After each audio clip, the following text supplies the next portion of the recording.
Remember the day, Dave, where people would fight over who plays what in the dressing room? I don't think they have that anymore. I think everyone's got their own stuff. Everyone's got their own tunes.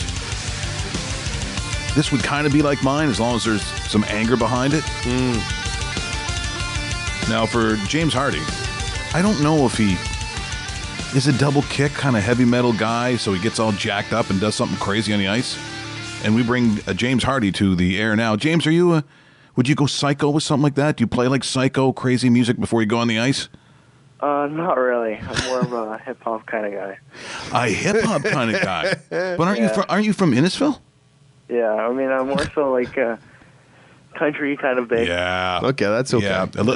What about the mood? Before a game, it's more hip-hop, though. So no Dwight? Would you play Dwight at some point? Little Dwight Yoakam? I'm going to be honest with you, I don't know who that is. You don't know Dwight Yoakam? You can't say that in Innisfil. They'll never let you back. You won't be allowed it. Hey, thanks for joining us this morning, James. Appreciate it. We've had a lot of your teammates on, and they have been really great. We've really enjoyed having you guys on, and as it gets a little closer to playoffs, it gets a little tighter. And of course, this is a makeup game against the Otters, though. And this is where you can't really look at schedules and who has points. Or this is the time of year if you need to make up points. Teams play maybe differently than they did the first half of the season. I think you guys are in that category, and certainly Erie is as well, as they're trying to get into that playoff spot. Yeah, exactly. Like we got a few games left here that we're just trying to keep ourselves in a high playoff spot to give ourselves a shot to go far in this thing and just keep winning. So what's it like for your first year? So, when you grew up in the area that you did, I guess, is it conceivable you thought you'd play for maybe the Barrie Colts? Or what was when growing up in that part of Ontario, did you see yourself, I mean, not just playing junior because you did, but would it be an affiliation closer to where you grew up? Well, growing up, I always went to Colts games and watching Barrie, so yeah. OHL was always my thing that I wanted to do. And then once I was selected here, it was good because it's not too far away from home. So playing here has been great for me. Yeah, it really has been. James, great talking to you this morning. Let me ask you about the OHL priority selection process. What was that like for you going through that and then finally hearing your name at the end of it? Yeah, it was really exciting. I had lots of family and friends come over in the morning to watch the draft online, but fortunately when I was getting picked, our TV froze, so I was not. Oh no! I did not know I got picked until I got a phone call. Oh, that's hilarious. So you didn't exactly know, and then you get the phone call from JR, I would assume. Mike Doyle gave me a call and told me. Oh, that's hilarious! That's hilarious. You'll remember that story forever. That's kind of cool. Okay, so living away from home at this age, what's it been like for the first time in your life? Because most people don't move away from home for the first time at this young of an age. Yeah, I mean, when I moved in here, it was this family that I moved in with really took me in as their own. And I moved in with other teammates, so it was really warming and able to adjust more. So it's been good to move in down here and just have another family that's taking me as one of their own. That's pretty cool. And the balance between school and work, I should say, school and hockey. It is job wise when you look at what you're juggling there. How has that been between school and hockey? It's definitely challenging, but it's something easy to do. Like on the road, you always can do your homework. I mean, we're out of the rink by 5 o'clock each day, so we're able to do our homework when we get home. So it's not as bad as you might think it would be. So James, like the teacher doesn't say, so who hasn't done their homework? And you put up your hand and go, yeah. This is how this works. I wear number 14, okay? Did you see me against Ottawa last night? Yeah, I don't need your little biology, okay?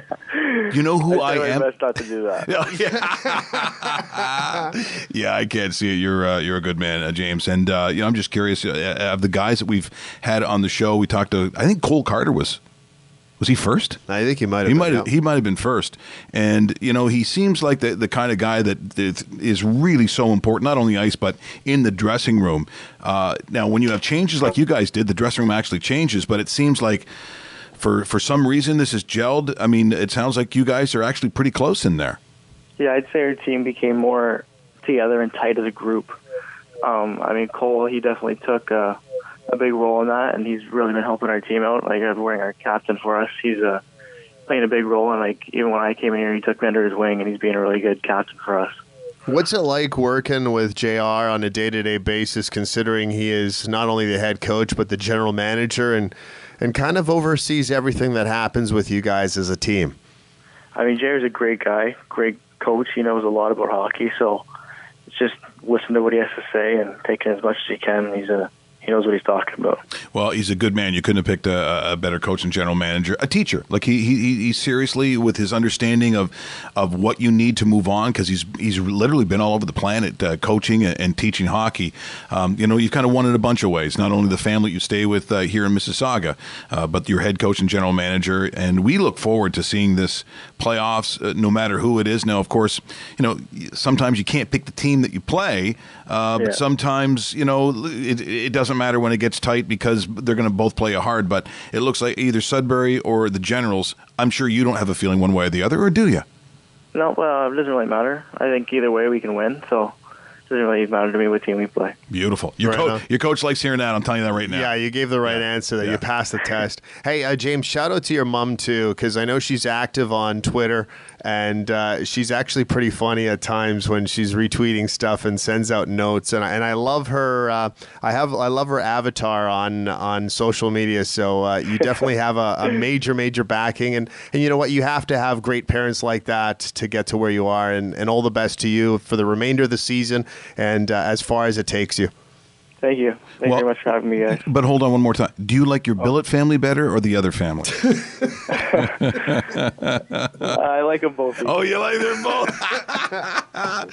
You're awesome, James. Thanks so much. Best of luck. We look forward to seeing you in the playoffs, buddy. Thanks for having me. That is James Hardie. They're great kids, eh?